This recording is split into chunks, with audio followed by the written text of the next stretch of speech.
Welcome to சுடுதண்ணி. இன்னைக்கு நம்ம வீடியோவில் நம்ம சின்ன வயசில் ஈவினிங் டைமில் சாப்பிட்ட ஒரு ரெசிபியை தான் பார்க்க போகிறோம். கச்சாயம் எப்படி பண்ணுறதுன்னு பார்க்கலாம். இது ஒரு சூப்பர் ஈஸியான ஒரு ஸ்நாக் ரெசிபி. வெள்ளத்திலே பண்ணுறதுனால நல்ல ஹெல்த்தியும் கூட. இதோட இன்க்ரீடியன்ஸை நான் டிஸ்கிரிப்ஷன் பாக்ஸில் கொடுக்குறேன். இப்போ வாங்க சேர்ந்து சமைக்கலாம். ஃபர்ஸ்ட் இதுக்கு நம்ம வெள்ளை கரைசல் ரெடி பண்ணிடலாம். நான் இன்னைக்கு 1 கப் வெல்லம் எடுத்திருக்கேன். இதை ஒரு பாத்திரத்தில் சேர்த்துட்டு இதோட 3/4 கப் தண்ணி சேர்த்துக்கோங்க. சேர்த்துட்டு இது நல்லா கரைச்சி எடுத்துக்கலாம். வெள்ளத்தில் தூசி இருந்துச்சுன்னா கரைச்சி வடிகட்டி எடுத்து வச்சுக்கோங்க. இதுக்கு பதம் எதுவும் கிடையாது, நல்லா கரைஞ்சிருந்தாலே போதும். இது கொஞ்சம் ஆற வச்சிடலாம், இருக்கட்டும். அடுத்து ஒரு பவுலில் 1 கப் கோதுமை மாவு, அதோட 1/4 கப் ரவை, 1/4 டீஸ்பூன் ஏலக்காய் தூள், 1 சிட்டிகை உப்பு, கொஞ்சமாக தேங்காய் நறுக்கி சேர்த்துக்கிறேன். இதோட நம்ம கரைச்சி வச்சுருக்க இந்த வெள்ளைப்பாகையும் சேர்த்து நல்லா கட்டி இல்லாமல் மிக்ஸ் பண்ணிக்கலாம். இதில் தேங்காய் துருவியும் சேர்க்கலாம், இல்லை இந்த மாதிரி குட்டி குட்டியாக கட் பண்ணியும் சேர்க்கலாம். இந்த மாதிரி கட் பண்ணி சேர்க்கும் போது அது நல்லா கடிப்படும், அது செம்ம டேஸ்ட்டாக இருக்கும். துருவி சேர்த்திங்கன்னா அந்த ஃப்ளேவர் தெரியும், ஆனால் அது கடிப்படுறது தெரியாது. அதனால் கட் பண்ணி சேர்த்திங்கன்னா உங்களுக்கு இன்னும் கொஞ்சம் டேஸ்ட் நல்லாயிருக்கும்.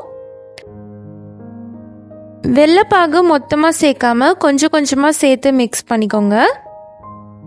இந்த வெள்ளைப்பாகு சேர்த்து மிக்ஸ் பண்ணும்போது பாகு கொஞ்சம் ஜாஸ்தியாக இருந்துச்சு, தண்ணியாக இருந்துச்சுன்னா கொஞ்சம் மாவு சேர்த்துக்கலாம். இல்லை ரொம்ப திக்காக இருந்துச்சுன்னா கொஞ்சம் தண்ணி சேர்த்து நீங்கள் கன்சிஸ்டன்சியை அட்ஜஸ்ட் பண்ணிக்கலாம். இது நல்லா மிக்ஸ் பண்ணதுக்கப்புறம் ஒரு 1/2 மணி நேரம் ஊற விட்டுருங்க. 1/2 மணி நேரத்துக்கு அப்புறமா இதை எடுத்து பார்த்தீங்கன்னா இந்த பதத்தில் இருக்கணும். இந்த மாதிரி இருந்தால் தான் எண்ணெயில் போடுறதுக்கு ஈஸியாக இருக்கும். இப்போ இதை நம்ம ஃப்ரை பண்ணிடலாம். அடுப்பை லோ ஃப்ளேம்லேயே வச்சுக்கோங்க, ஏன்னா உள்ளே இருக்க மாவு நல்லா வேகணும். வெளியே மட்டும் வெந்துருச்சுன்னா உள்ள மாவு பச்சையாகவே நின்றோம், அது சாப்பிட முடியாது. ஸோ இது ரொம்ப ஸ்லோவாகவே குக் ஆகட்டும். இது நல்லா ஃப்ரை ஆகும்போது அந்த ரவை சேர்த்துருக்கனால ஒரு கிறிஸ்பினஸ் கொடுக்கும். நம்ம சூடாக அந்த கிறிஸ்பினஸோடு சாப்பிட்றதுக்கு தான் செம்ம டேஸ்ட்டாக இருக்கும். அதுதான் இந்த டிஷ்ஷோட ஸ்பெஷலே. சில பேர் குழந்தைங்களுக்கு கொடுக்குற மாதிரி இருந்தால் இந்த கச்சாயத்தையே நல்லா சாஃப்டாக பண்ணுவாங்க. அந்த மாதிரி பண்ணும்போது ஒரு வாழைப்பழம் சேர்த்துப்பாங்க, அப்படின்னா நல்லா சாஃப்டாக வரும். நான் இன்னைக்கு கிறிஸ்பியாக தான் பண்ணுறேன், ஸோ வாழைப்பழம் சேர்க்காமல் இதை நான் பண்ணியிருக்கேன். நல்லா ஃப்ரை பண்ணி எடுத்திங்கன்னா இது நல்லா டார்க் ப்ரௌனாக வரும், அந்தளவுக்கு நீங்கள் ஃப்ரை பண்ணிக்கணும். இப்போ பாருங்கள், இது நல்லா கிறிஸ்பியாக நல்லா வெந்து ரெடி ஆயிடுச்சு.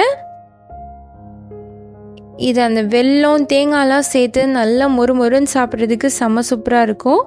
ஈவினிங் டைமில் ஏதாவது கடிக்கணும் போல் இருந்துச்சுன்னா இதை நீங்கள் சூப்பராக பண்ணி சாப்பிட்லாம்.